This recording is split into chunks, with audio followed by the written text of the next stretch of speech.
सूरत बोली वाली कमेटी है, कमेटी डाली जाती है तो वो बोली लगती है हर माह के बाद कि इस कमेटी को घाटे में कौन उठाएगा।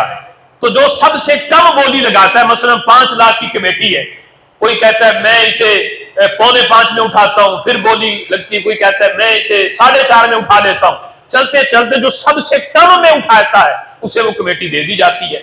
नतीजतन ये होता है कि लिए उसने पैसे कम है, देने उसने ज्यादा है। ये कमेटी लेना, जितनी रकम उसने दी हुई है वो तो उसकी अपनी है।